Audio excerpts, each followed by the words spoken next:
Baik, Assalamualaikum warahmatullahi wabarakatuh. Kali ini kami akan mempresentasikan tentang perancangan dan pengendalian logistik. Perkenalkan, nama saya Arthur Ferdian Hakim. Perkenalkan, nama saya Dista Frediansyah. Saya Eka Farhana Putra. Saya David Permana. Yang pertama yang saya bacakan yaitu ada logistik.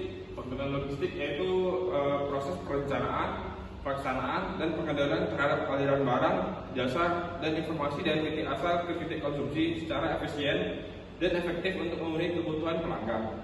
Secara umum, logistik yaitu mencakup pengadaan barang dan bahan baku, transportasi dan distribusi, pergudangan dan penyimpanan, manajemen inventaris, pengemasan dan pelabelan, pengelolaan informasi dan dokumentasi.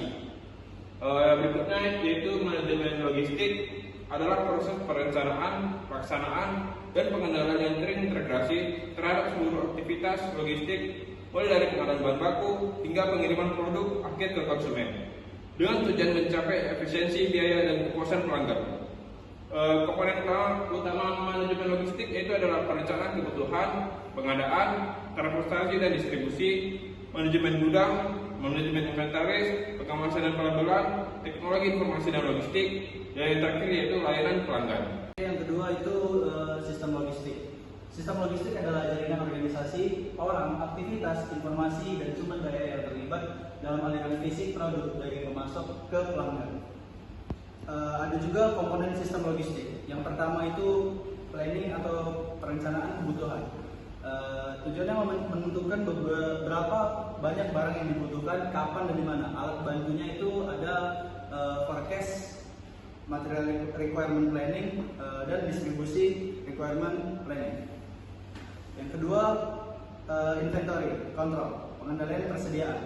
Tujuannya menjaga stok pada level optimal agar tidak kekurangan maupun kelebihan stok barang. Strateginya ada di safety stock, economic order quantity, dan just in time. Yang ketiga, pengelolaan gudang atau warehousing.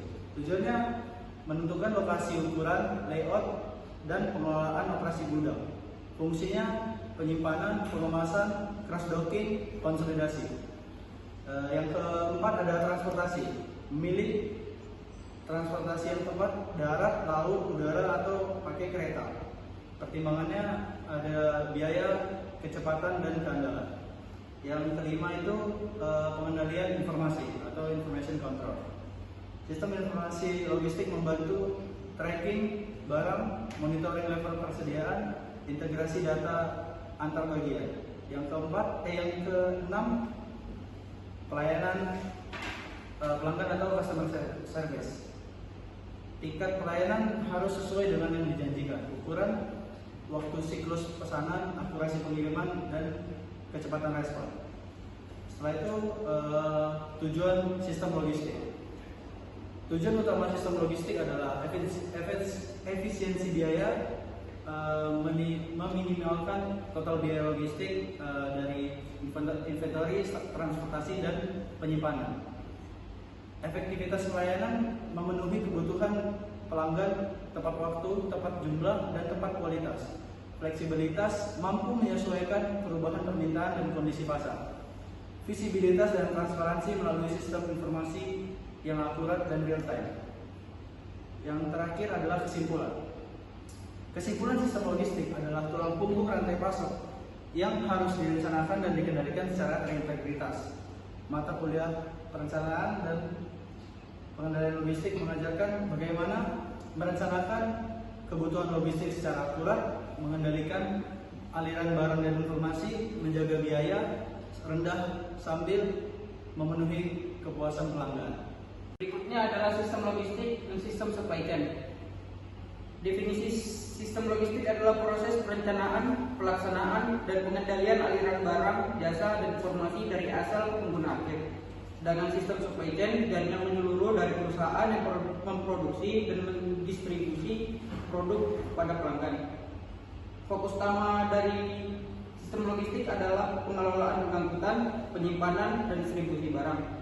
Sedangkan fokus utama supply chain, pengelolaan seluruh alur bisnis dari bahan mentah hingga produk akhir sampai ke pelanggan. Berikutnya adalah jenis-jenis sistem logistik. Ada 3 jenis utama di balik sistem logistik ini. Yang pertama logistik bisnis untuk mendistribusikan barang di perusahaan. Kedua produksi militer untuk mendukung operasi militer, pengiriman senjata atau logistik tempur. Yang terakhir logistik kemanusiaan atau bencana untuk membantu korban bencana seperti pengiriman makanan dan obat-obatan. Baik, selanjutnya ada ruang lingkup perencanaan dan pengendalian logistik, yaitu perencanaan bagaimana cara memenuhi harapan pelanggan, dan pengendalian atau bisa disebut operasional itu bagaimana pelaksanaannya sehari-hari agar tetap efisien.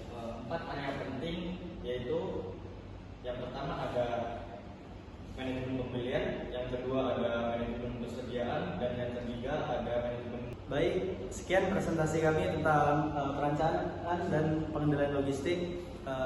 Cukup sekian dan terima kasih. Wassalamualaikum warahmatullahi wabarakatuh.